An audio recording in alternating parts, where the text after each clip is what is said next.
ఏ మౌనిక, నాకు పని ఉంది, నన్ను డిస్టర్బ్ చేయకు. నీతో ఇంపార్టెంట్ విషయం మాట్లాడేది ఉంది. ఏంటో చెప్పు. రాత్రి నిద్రపోతున్నప్పుడు నన్ను డిస్టర్బ్ చేస్తావు తెలుసా? నేను నిన్ను డిస్టర్బ్ చేశానా? నిద్రపోతున్న నన్ను లేపి పెళ్లి చేసుకుంటావని అడిగావు. నేనా? నువ్వేం చెప్పావు? ఏ విషయమైనా రేపు స్టేషన్లో మాట్లాడుకుందాం అని చెప్పా. అలాగా, ఇప్పుడు మనం స్టేషన్లోనేగా ఉన్నాం. నువ్వు చెప్పు, పెళ్లి చేసుకుందామా వద్దా? ఇంకోసారి కల్లోకి వచ్చి డిస్టర్బ్ చేసావు అనుకో, బాగో చెప్తున్నా. నీ సోది విన్నందుకు నాకు ఇలా జరగాల్సిందే. మరి ఇంకోసారి డిస్టర్బ్ చేయొద్దని చెప్పే కదా. చూడు,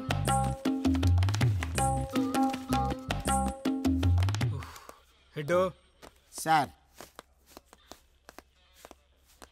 గుడ్ మార్నింగ్ సార్. ఏంటి స్టేషన్ బయట అంతమంది పూజారులు ఉన్నారు? హోమం ఏమైనా చేస్తున్నారా? వాళ్ళు హోమం చేయడానికి రాలేదు సార్, మరి కంప్లైంట్ ఇవ్వడానికి వచ్చారు సార్. ఈ ఫైల్లోనివన్నీ వాళ్ళు ఇచ్చిన కంప్లైంట్సే సార్.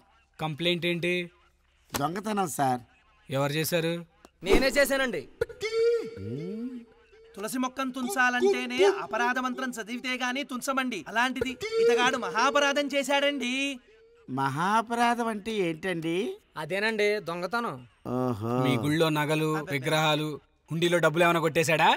అబ్బే, కొబ్బరి చెప్పులు, అరటిపళ్ళు, భక్తులు పెట్టకుండా మిగిల్చుకున్న దద్దోజనం, లడ్డూలు, పులిహార పేటలు, చక్కెర పొంగలండి.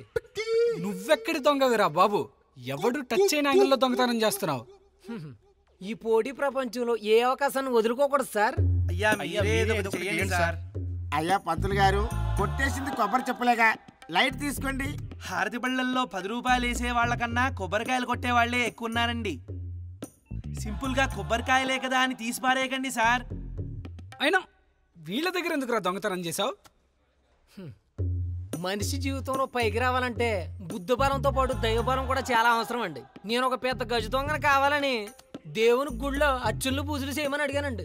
రామరామ, ఆ అపచారం మేమెలా చేస్తామండి? అందుకే వాళ్ళ ఆదాయాలకు గండు కొట్టానండి. రామరామ, ఒరే పారంపోకు, వాళ్ళ దగ్గర దొంగతనం చేస్తే పాపం తగిలిపోతావు.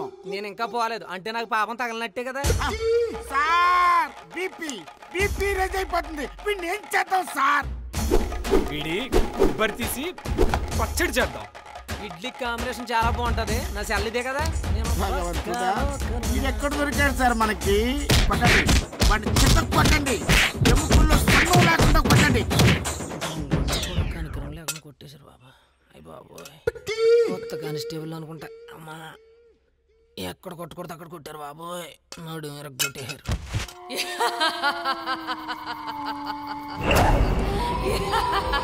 ఈ సాంబానే భయపెట్టే ధైర్యం ఎవరికుంది? ఎవ్వరు నువ్వు? నువ్వు పని చెయ్యాలి. ఏం పని చేయాలి? ఆ ఫామ్ హౌస్ లో ఉన్న ప్రియా శరీరంలోకి నన్ను పంపించు. నువ్వు అడిగినంత డబ్బిస్తా.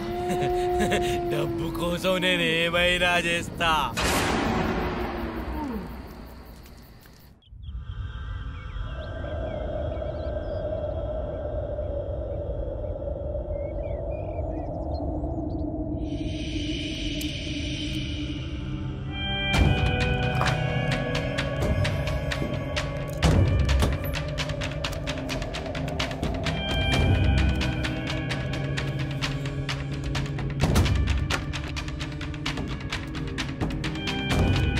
ఎక్కడ జరిగింది? అవునా, ఎలా జరిగింది?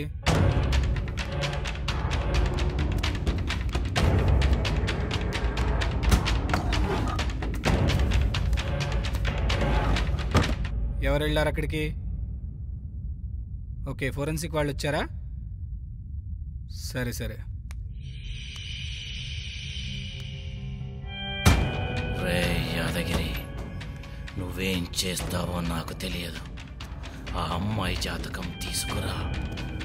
గుర్తుపెట్టుకో, ఎట్టి పరిస్థితుల్లోనైనా ఆ జాతకం నాకు కావాలి, లేకుంటే చేస్తా.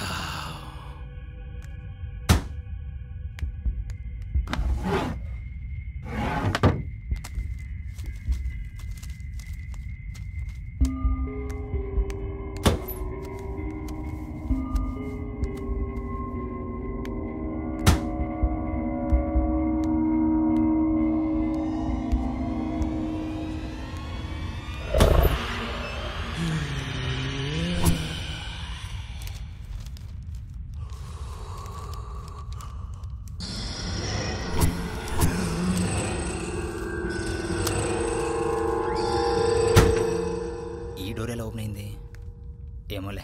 లోపలికి ఎవరిని అలౌ చేయొద్దు. 10 minutesలో నేను అక్కడ ఉంటాను.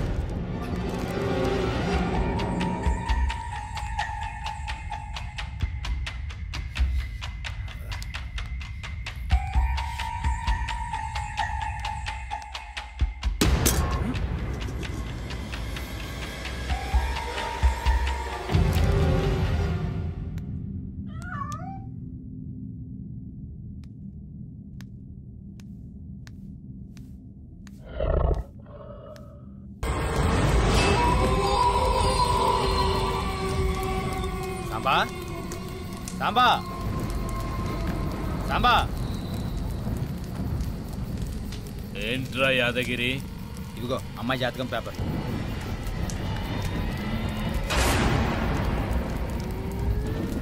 ఏమైంది సాంబా అలా చూస్తున్నావు?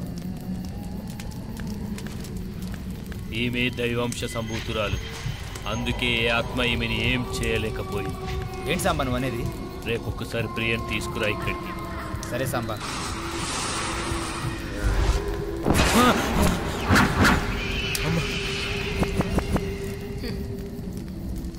ఒరేయ్ సాంబా, అసలు దెయ్యాలతో బిజినెస్ చేయాలనే ఆలోచన ఎలా వచ్చిందిరా?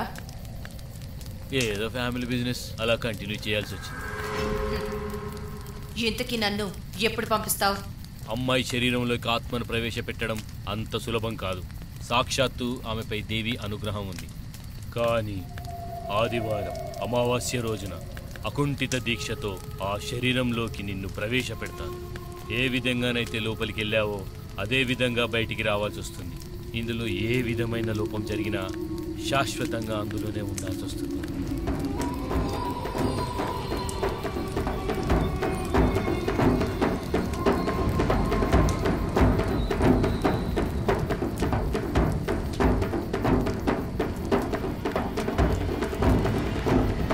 ఎవరికి ఏ హాని జరగదు. అందుకే కదా ఈ సాంబా దగ్గరికి వచ్చి